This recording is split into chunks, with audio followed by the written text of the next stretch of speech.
ስሜ ናታኒ ብርሃኑ እባላለሁ። የመጣሁት ከዲላ ነው። አሁን ግን የምኖረው አዲስ አበባ ነው። 2 ወር ሆኖኛል አዲስ አበባ ከገባሁኝ። ወደ አዲስ አበባ ልመጣ እግዚአብሔር በጣም በተደጋጋሚ ተናግሮኝ ነበርና የመጣሁበት ሁኔታ ግን አመቻ አልነበረም። ማለት ምድረ በዳ ነው ለኔ። ማቀው ሰው የለም፣ ማርፍበት የለም፣ ስራ የለኝም። የተመረኩት ጳጉሜ 2 ነበርና ኤግዚት ኤግዛም ስላልተፈተንኩኝ ምንም አይነት ዶክመንት እጄ ላይ የለም። ከዛ በኋላ አርብ መጣሁኝና ከዲላ ወደ አዲስ አበባ ዲላ ዩኒቨርሲቲ ፌሎሺፕ አብራኝ የምታገለግል እህቴ ስለነበረች እሷ ጋር አረፍኩኝ። ከዛ ኔክስት አርብ ላይ እዚህ መጣሁኝ። ተከራይ መጀመሪያ 6000 ብር ነበረኝ። ከዛ የ4500 ብር ቤት ዘነበ ወርቅ አካባቢ 72 የሚባልበት ሰፈር እዛ ያስኩኝና ኔክስት አርብ ላይ እዚህ መጣሁኝ። እዛ መጨረሻ ነው የተቀመጥኩት። ሰው የጠቆመኝ ነው የመጣሁትና ከዛ በኋላ ማንም ሊዘጋው የማይችል በር እግዚአብሔር ይከፍትላችኋል አልከኝ። ከዛ አሜን ብዬ ጌታን አልጠበኩም ሌላ ነገር ቀጥ ብዬ ወጣውና አሁንም ሰው እየጠየቅኩኝ አየር ጤና አልኩኝ። ከአየር ጤና ዘነበው ስለማላቅ አገሩንም ሰፈሩንም ቀጥ ብዬ ሄድኩኝ። አርብ ቀን አደርኩኝ፣ ቅዳሜ አደርኩ። እሁድ ማታ አንድ ስልክ ተደወለልኝ። ምንድን ነበረ ስልኩ? ሀና ማርያም አካባቢ አንድ ኤጀንሲ ቢሮ ላይ ሱፐርቫይዘር ልትሆኚ ተፈልገሻል ተባልኩኝ። ምንም ዶክመንት የለኝም፣ ምንም አይነት ነገር የለኝም። በጣም በእግዚአብሔር ፊት አለቀስኩኝ። በቃ አስታወስኩኝ። የተከፈተ በር እሰጥችሻለሁ ብሎ የነበረ እግዚአብሔር ማንም ሊዘጋው አይችልም። አሜን ብዬ ሰኞ ሄድኩኝ። ተፈራረምን። ማክሰኞ ቀን ስራውን ጀመርኩኝ ማለት ነው። እግዚአብሔርን አመስግኑ። በመቀጠል ደግሞ ስራ ትንሽ ቢዚ ሆንኩኝና ከ3 ሳምንት ምናምን በኋላ መጣሁኝ ስለ ሰውየው የሰበክ ጊዜ። ከዛ 15 ቀን ምናምን ቆይቼን የመጣሁትና ከ15 ቀን በኋላ ማለት 15 ቀን ውስጥ አከራዬ በጌታ አይደለችም። ስለምጸልይና ስለምዘምር እንድወጣ ነገረችኝ። ወዴት አባቴ ልወጣ እችላለሁ?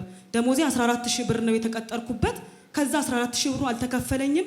የት ሄጄ ላርፍ እችላለሁ? ማንን ላናገር እችላለሁ? በጣም እያለቀስኩኝ ስለ ሰውየው የተሰበከ ቀን ሐሙስ ማታ ቶይሌት እንዳልጠቀም መብራት እንዳልጠቀም በጣም ጫና ታደርግብኛለችና ለሊቱን ሙሉ እያለቀስኩኝ እዛ ጥግ ተቀምጬ እግዚአብሔር ስለናንተ ሰው ያስነሳል አልክ፣ የሚያስጨንቀውን ሰው ያስነሳል አልክ።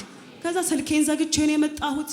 ከዛ እንደዚህ እየወጣሁኝ ስልኬን ከፍቼ አንድ ስልክ ተደወለልኝ ከውጭ ሀገር ያቆኛልና ምን ሆነሽ ነው ስልክሽን የዘጋሽው? አከራዩ አስጨነቀችሽ እንዴ ምናምን? አዎ አስጨንቃኝ ነበረ እኮ። እንዴ ውጪ ከዛ ቤት አለኝ። ኮንዶሚኒየም ቤት የ3 ወር እኔ ከፍልልሻለሁ ውጪ ተባልኩኝ። ሰውየው?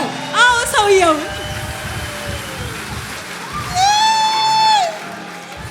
እና ሰውየው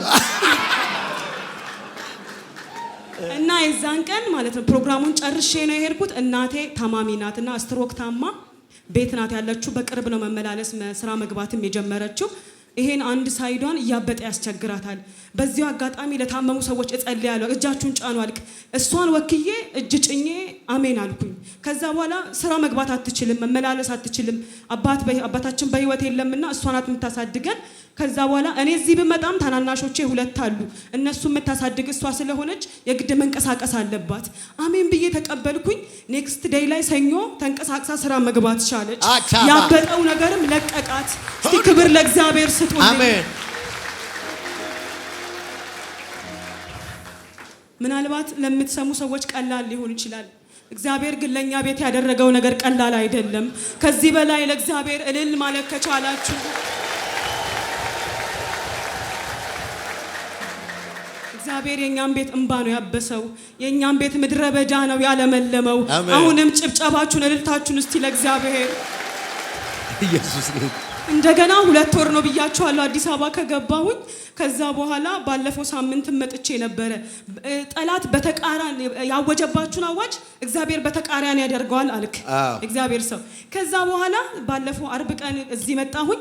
ሰኞ ቀን ተደወለልኝና ያኛው አሰሪዬ ታሪኬን ታውቃለች። አንድ ሚኒስተር ቢሮ የምትሰራ ስሟን አልጠራም። ከዛ በኋላ የነሱ ቤት ግራውንድ ፕላስ 3 ነው። ከዚህ ወር በኋላ እኛ ቤት እንድትገባና እንድትኖር በነፃ ፈቅደንላታል ተባልኩኝ። በእውነት እግዚአብሔርን ከዚህ በላይ ማመስገን ከቻላችሁ አራራራ ከዲላ ከመጣሽ ስንት ጊዜሽ ነው? 2 ወር። በ2 ወር ነው ሁሉ በረከት።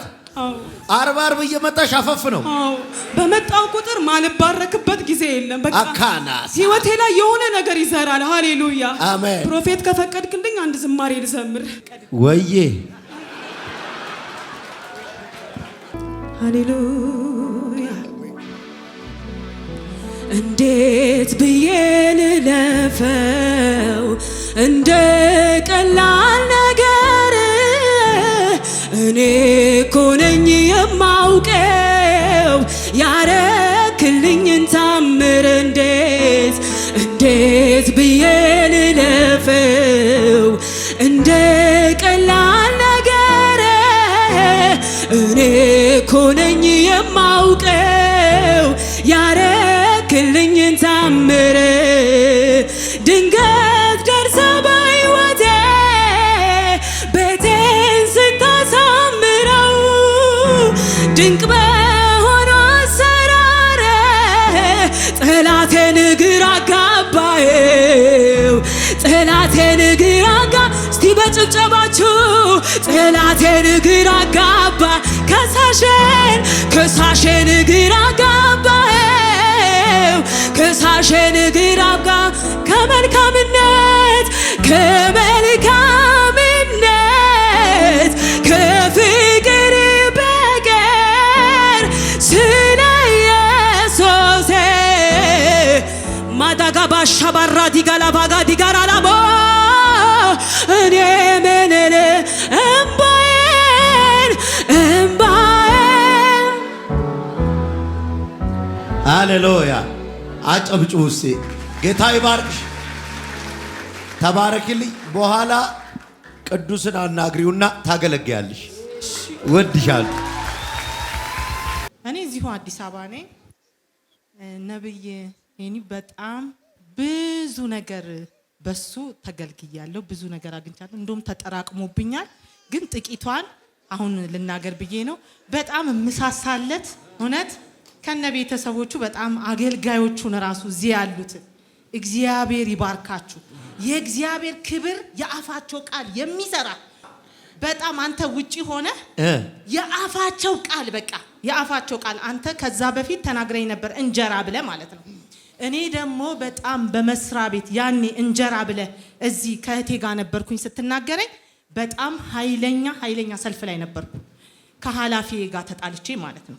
እና በጣም በቃ እኔን እስከ በላይ እስከ ጥግ ድረስ ሰዎች አሏት።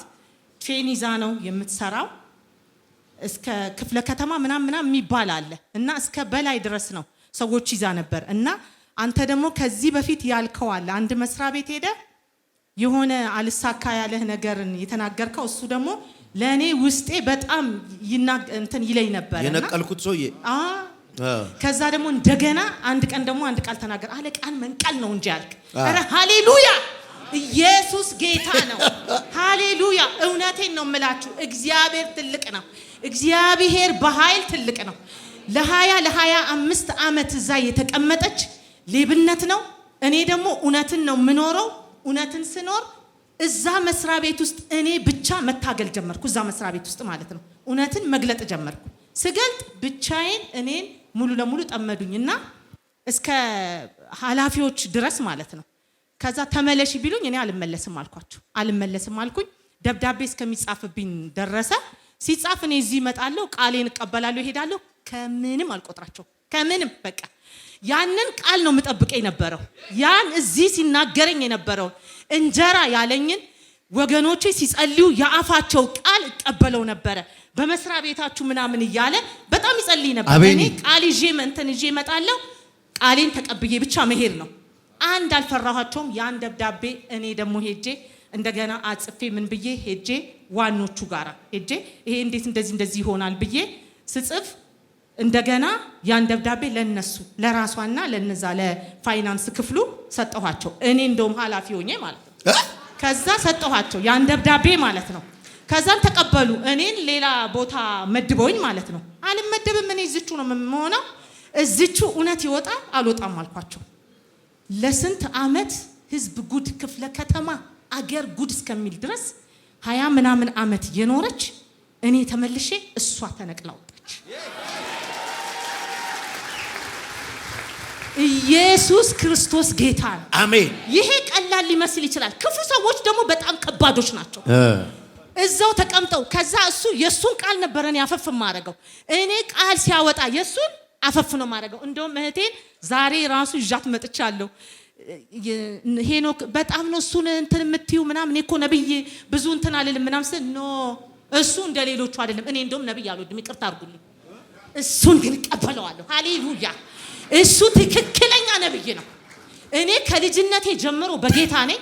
ቄስ በሊና ቤት ነው ያደግኩት። በስደት ሁሉ ከልጅነቴ ጀምሮ አውቀዋለሁ። ትልቅ ራይት ነው የምሰጠው ለሱ። ኢየሱስ ጌታ ነው። ትክክለኛ ነብይ እሱ ነው። በቃ ኢየሱስ ክርስቶስ ጌታ ነው። ስለዚህ ባንተ እግዚአብሔር ይሰራል። ባንተ እግዚአብሔር ገና ምድሪቷን ያርሳል። ባንተ እግዚአብሔር ገና ብዙ ይሰራል። አሜን። እነግርሃለሁ ደግሞ ጠላቶችህ ሰነፎች ናቸው። አጃጃጃ ሃሌሉያ! ጠላቶችህ አያገኙህም። ሃሌሉያ! ጠላቶችህን ታሳድዳቸዋለህ፣ ትይዛቸዋለህ። አሜን። ኢየሱስ ጌታ ነው። ይሄ ሆኖልኛል። እንኳን ጌታ ረዳሽ። እንኳን ጌታ ረዳሽ። ተባረክ።